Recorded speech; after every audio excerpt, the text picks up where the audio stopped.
Uma mudança bem silenciosa na reforma tributária do Brasil está prestes a virar o jogo para quem tem holding familiar. Aquilo que sempre foi visto como uma fortaleza para proteger o patrimônio, agora pode acabar se tornando uma verdadeira armadilha financeira. Vamos entender direitinho por quê? Pois é, a pergunta é exatamente essa. Uma estrutura que foi pensada, criada para proteger a riqueza da família, de repente passa a esconder um risco novo. Um risco que pode custar caro, viu? Muito caro. Para a gente começar, vamos direto ao ponto central dessa mudança. É bem aqui que aquilo que era de graça começa a ter um custo bem salgado. A mudança, gente, é radical. Antes, o uso de um imóvel ou de um carro da holding pela família era invisível para o fisco, simplesmente não contava. Agora, o governo olha para essa mesma situação e enxerga uma operação que gera imposto, mesmo que nenhum dinheiro troque de mãos. E um mecanismo por trás disso tudo são os novos impostos, o IBS e a CBS. Eles é que passam a tratar esse uso gratuito de um ativo como se a empresa estivesse, na verdade, recebendo um aluguel fictício, presumido. E é aqui que a situação se complica de verdade. Porque essa nova regra não cria só um imposto, ela cria uma tributação dupla.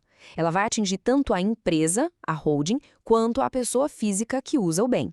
É um imposto que vem por dois lados. Vamos detalhar como isso funciona na prática.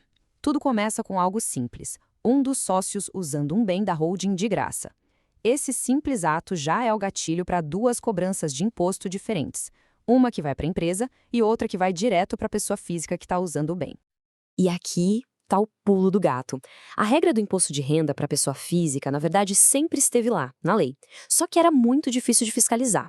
A grande virada de chave é a tecnologia. Com sistemas todos integrados, o governo agora consegue cruzar essas informações e aplicar a regra de forma automática. Simples assim. Para a gente entender o tamanho do impacto disso no bolso, vamos fazer umas contas. Vamos usar um exemplo bem comum. Um apartamento de 3 milhões de reais que está numa holding. Primeiro, a conta da holding.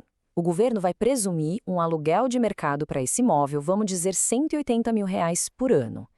Em cima desse valor, aplica a alíquota estimada do IBS/CBS de 26,5%. Pronto.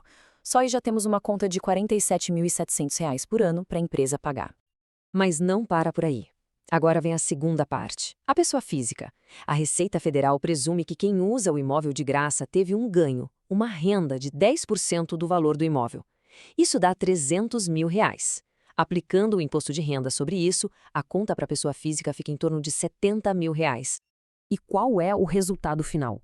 Bom, somando os dois impostos, a gente chega num custo anual total de mais de R$ 117 mil.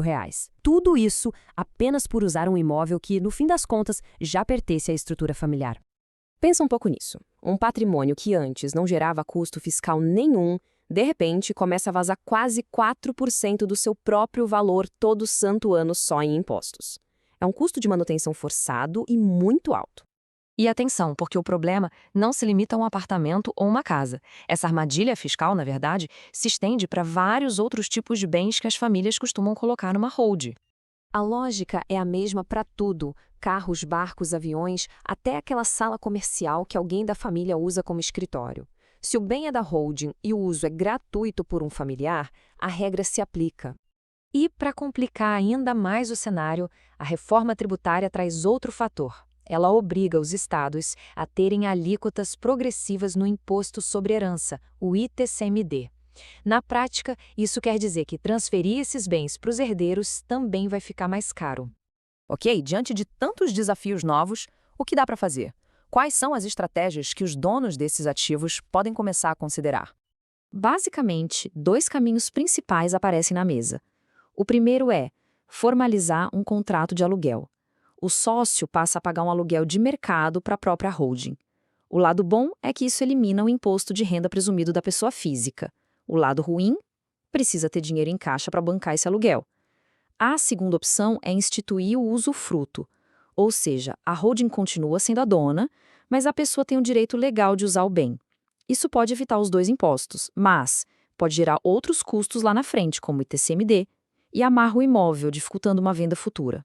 Então fica muito claro que não existe uma fórmula mágica, uma resposta única para todo mundo. A melhor estratégia vai depender muito da realidade financeira de cada família, do seu patrimônio, do fluxo de caixa e, claro, dos planos de sucessão. Certo.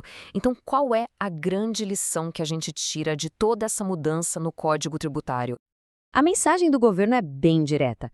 A era dos arranjos informais dentro das holdings familiares acabou.